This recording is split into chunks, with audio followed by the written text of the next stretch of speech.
let's talk about some other modes of transportation, Ashley, for traveling in order to get to your destination. And what I'm thinking is trains, buses, and you had mentioned earlier that maybe some sort of boats that are available depending on what part of the country or what country you're in. So what's been your experience with, let's start with trains.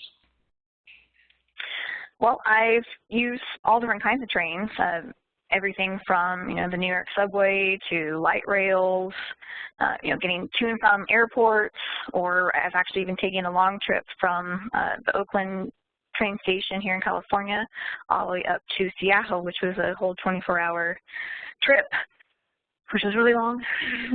But Wow, I'm happy that I did that. It was definitely an experience for sure.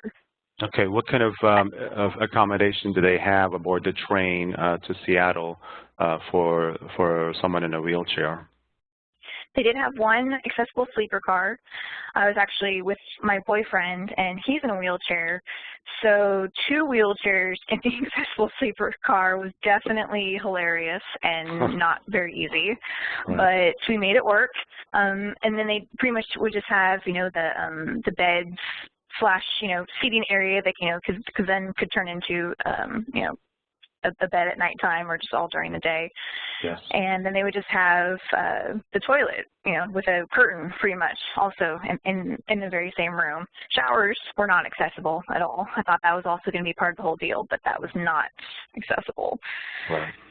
But that was definitely, an experience, and of course, like certain times of the year, it's absolutely beautiful. I wouldn't recommend 2 wheelchairs, honestly, but if you have just yourself or you and an able-bodied person, that's definitely more spacious experience, but it's still pretty darn tight.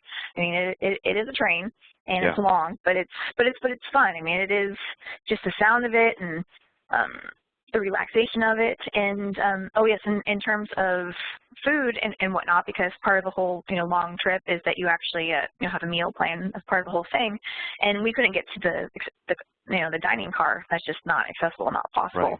So they would just have an attendant, that we would call or whatnot, and she would just give us the menu, and we would order it, and it would come to us. And actually, I was thrilled about the food quality. I was definitely thinking it was going to be like airplane food, but it was 10 times better. Not to say it was, the most gourmet thing I ever had, but I was completely impressed, and we definitely didn't go hungry and ate a lot of our food. So it was good in that regard.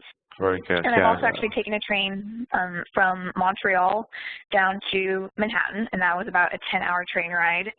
And that is also that's considered one of the most beautiful train rides in the whole world, especially in the fall time. And I highly, highly agree. And in that kind of situation, when it's not overnight, you're just kind of sitting in a general area where you could stay in your wheelchair, and they have tie downs if need be, or you can transfer over to a seat right there.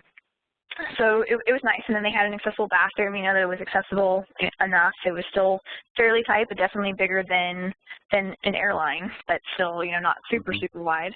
But actually, on that train, I was impressed that they had a very good sliding board. So just how it was situated, you didn't actually have to do a frontal transfer. They had a sliding board that you could actually flip down, and just to make it a little bit easier for certain situations, which I was very impressed by.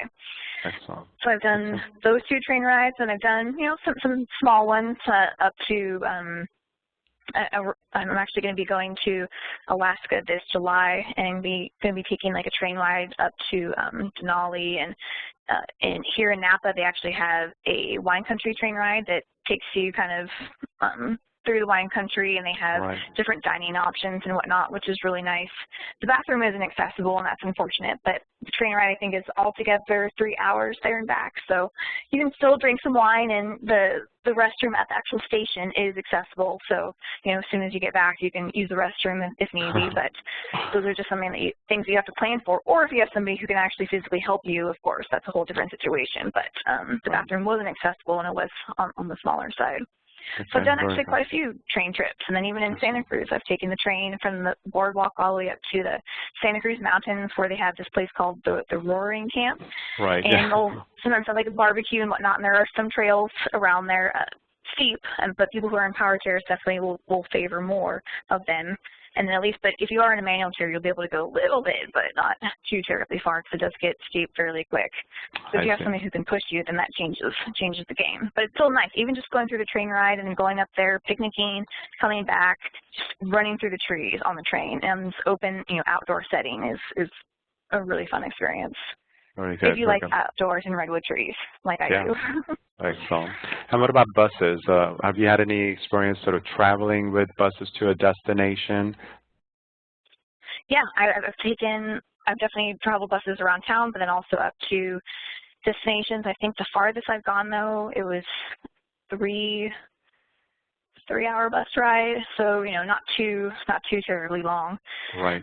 But they would have space. I think there's for at least two people. There might have even been space for a third, but for sure two people from what I remember. But that seems to be fairly common. That two people is about what a lot of these buses can handle at one time.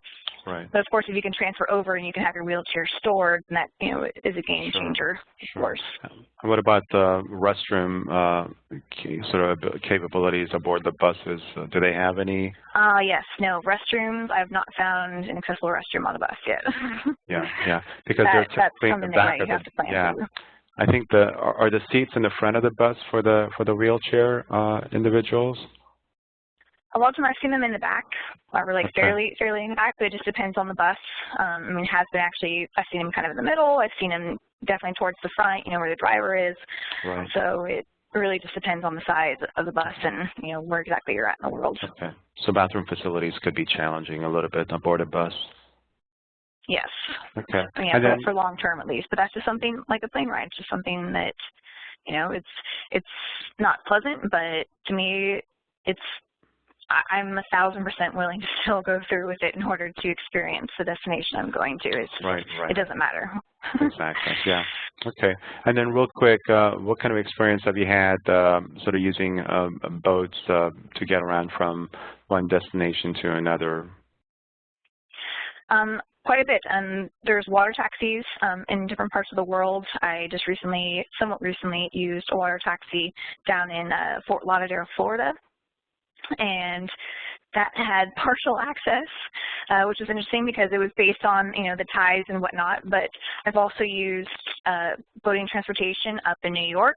Their ramp system was a little bit more developed, but it does kind of get challenging at some point, just depending on the tides. And then also in Japan, I've taken some water taxis there as well, and that was accessible. They definitely, had a ramp. It was not necessarily, actually, all of these places, for the most part, the ramp wasn't ADA per se, but because that was just depending on the tide. There's just nothing they can do about it, but people are there to assist you if needed, if you do need a push or, assistance of some kind. People won't leave you hanging. And then, of course, here in, the San Francisco Bay Area, we have a ferry system that can take you around, to various areas if you want to just go for, a little day trip, or even just take a boat ride, just for, a view of the city, just see the skyline, or even take a boat ride over to Alcatraz, which is definitely accessible. Okay, very good. So they do a good job. I would say, like, the biggest challenge for people to remember is just